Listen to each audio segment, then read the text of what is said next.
চার ভাই, একটা ঘোড়া আর এমন বোকামি যে আপনার মন ঘুরে যাবে। এই চারজন ভেবেছিল তারা দুনিয়ার সবচেয়ে বুদ্ধিমান মানুষ, যদিও বাস্তবে কিছু অন্যরকম ছিল। শতাব্দী প্রাচীন যুগে একটা গ্রামে একটা লোক বাস করত। তার কাছে একটা সুন্দর ঘোড়া ছিল যাকে সে খুব ভালোবাসত। সেই লোকের চারটে ছেলে ছিল। বাবার চোখে তো চারজনই আদরের এবং প্রিয় ছিল, কিন্তু আসলে সেই চারজন অসাধারণ বোকা ছিল। যখন সেই লোক মারা গেল, তখন ছেলেরা নিজেদের মধ্যে মাথা জোড়া করে বসে পরামর্শ করল। একজন বলল, বাবা তো চলে গেল, এখন এই ঘোড়ার দেখাশোনা কে করবে? দ্বিতীয়জন বলল, পালা থেকে তো ভালো যে আমরা এটাকে কেটে সমান ভাগ করে নিই, প্রত্যেকের ভাগে ঘোড়ার একটা পা আসবে। তৃতীয়জন মাথা নাড়ল, ঠিক বলেছিস, এমনই করি। কিন্তু চতুর্থজন বলল, ভাইয়েরা, পা তো চারটা, কিন্তু বাকি ধড়, মাথা আর পেট কি করব? এটা কিভাবে সমান ভাগ হবে? এই প্রশ্ন শুনে চার ভাই ঘোড়ার চারপাশে দাঁড়িয়ে তার শরীরের অংশগুলো দেখছিল আর উদ্বেগে পড়েছিল যে এতক্ষণে সেখান থেকে একটা বুদ্ধিমান লোক গেল। সে দেখল যে চার যুবক ঘোড়াকে ঘিরে দাঁড়িয়ে আছে আর কিছু চিন্তা করছে। সে কাছে এসে জিজ্ঞাসা করল, বাচ্চারা, কি সমস্যা? তোমাদের সবার মুখে উদ্বেগের মেঘ কেন? যদি অনুমতি হয় তাহলে তোমাদের সমস্যা আমাকে বলো, হয়তো আমি কোনো সমাধান বের করতে পারি। চার ভাইয়ের মধ্যে সবচেয়ে বড়জন সব ঘটনা ব্যাখ্যা করল। আমরা চার ভাই, আর এটা একটা ঘোড়া, আমরা এটাকে সমানভাবে কিভাবে ভাগ করব? সেই লোকটা কিছুক্ষণ চিন্তা করে হাসতে হাসতে বলল, মামলা খুব সহজ। এমন করো, এই ঘোড়াটাকে বেচে দাও, আর যে টাকা পাবে তাকে চার সমান অংশে ভাগ করে নাও। এভাবে না ঘোড়া নষ্ট হবে, না তোমাদের মধ্যে ঝগড়া হবে। চার ভাই এই প্রস্তাবে তৎক্ষণাৎ রাজি হয়ে গেল। তারা ঘোড়ার দড়ি ধরল আর তাকে বেচার জন্য শহরের দিকে চলল।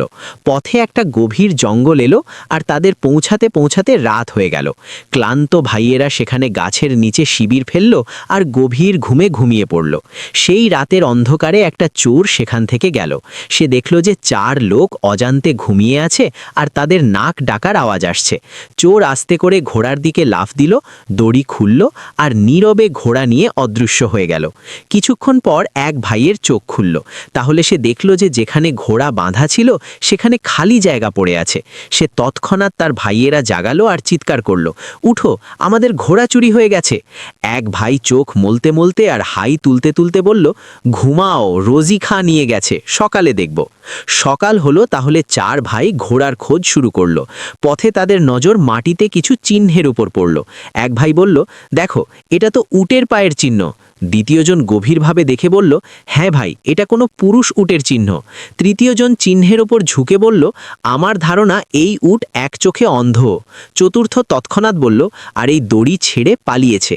এই কথা বলতে বলতে তারা সামনে এগোলো যে একটা উদ্বিগ্ন লোক সামনে থেকে এলো।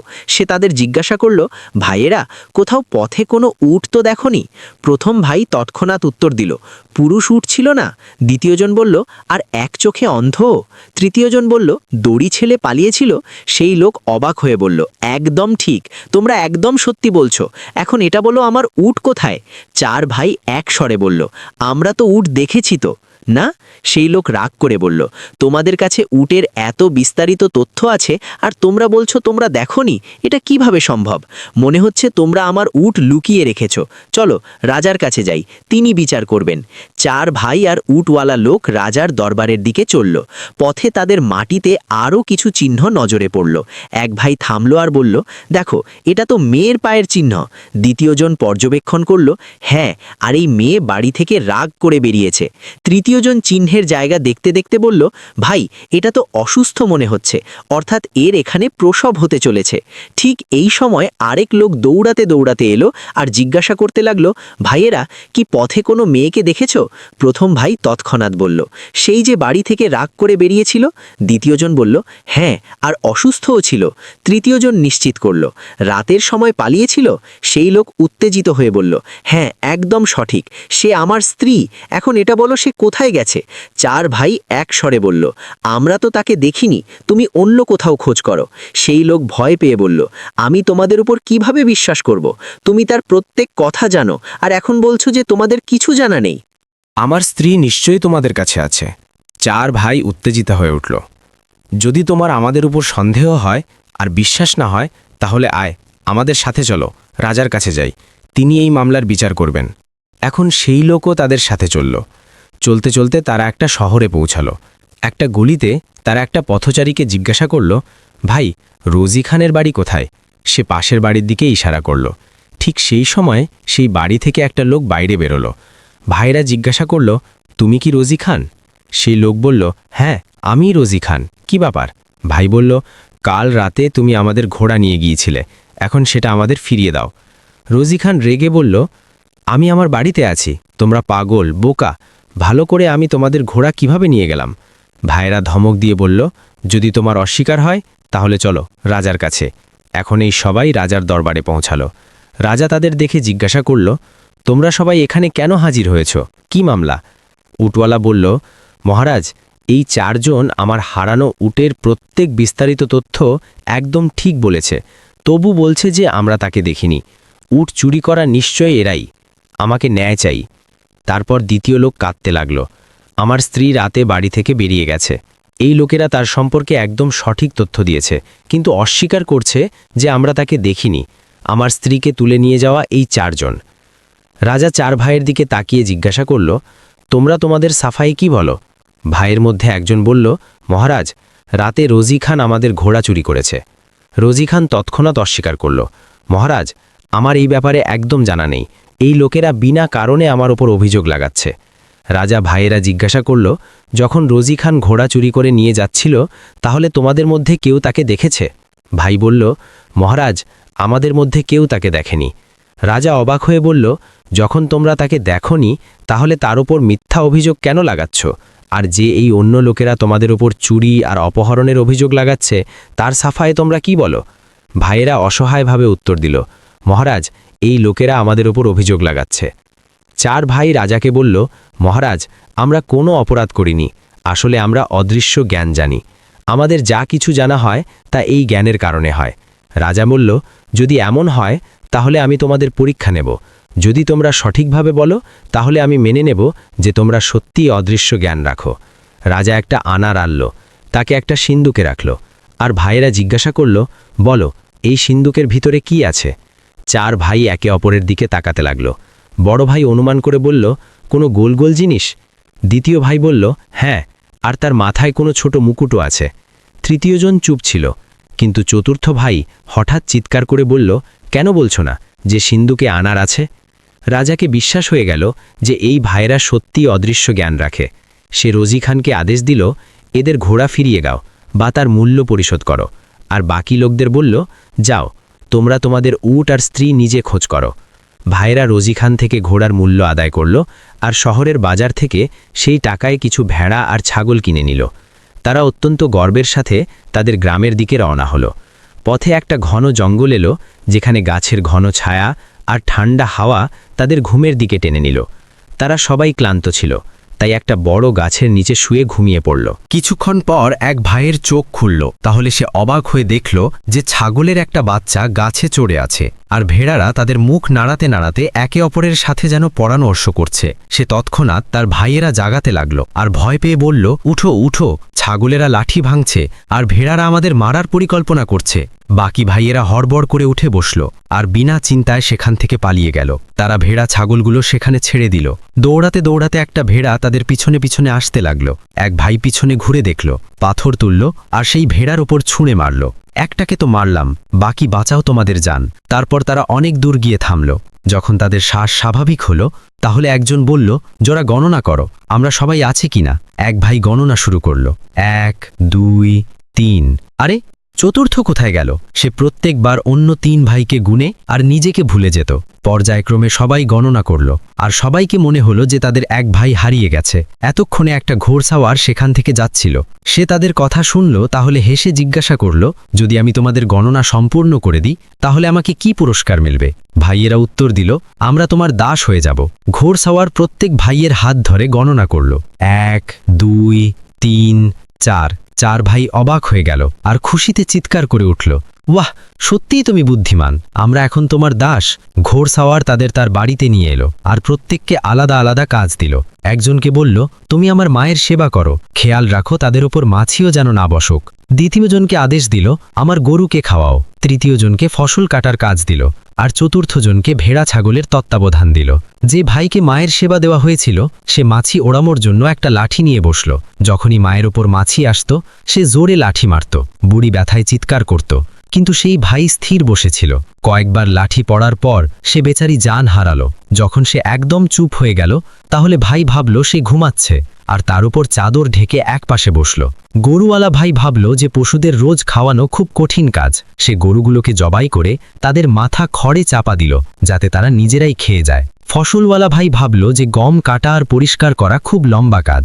দ্রুত কাজ শেষ করার জন্য সে পুরো ফসলকে আগুন লাগিয়ে দিল যাতে গম আগে থেকে ভাজা হয়। চতুর্থ ভাই যখন ভেড়া ছাগলগুলোকে খাওয়ার দিকে দেখল তাহলে ঠিক সেই সময় কিছু ক্ষুধার্ত কুকুর সেখানে এলো আর তাদের খেতে লাগলো। সে বুঝল যে হয়তো গ্রামবাসীরা কুকুরদের কিছু দেয়নি, তাই তারা ভেড়া খাচ্ছে। সে তাদের আটকানোর বদলে বলল, চলো খাইল হয়, আল্লাহর ইচ্ছা। যখন ঘোড়সাওয়ার ফিরে এলো তাহলে প্রথমে মায়ের ঘরে গেল, দেখল যে সে চাদরের নিচে চুপ করে পড়ে আছে। যখন চাদর সরালো তাহলে তার মুখ রক্তে লেপ্টে আছে। সে দুঃখে কাঁদতে লাগলো। তারপর সে গরুর কাছে গেল আর দেখল যে তাদের কাটা মাথা খড়ে চাপা আছে। রাগ করে আর সামনে এগোলো। ফসলের দিকে গেল তাহলে শুধু ছাই পেল। ভেড়া ছাগলগুলো অদৃশ্য ছিল। চার ভাইয়ের বোকামি দেখে সে মাথা ধরে বসল, কিন্তু তারপর হৃদয় নিয়ন্ত্রণ করল আর বলল, খাইর, তোমরা তো অজ্ঞানী। তারপর সে তাদের আদেশ দিল, যাও কবরস্থান আর এমন একটা কবর খোঁড়ো যা কানের সমান গভীর। চারজন কবরস্থানের দিকে রওনা হলো। সেখানে পৌঁছে একজন বেলচা মারল।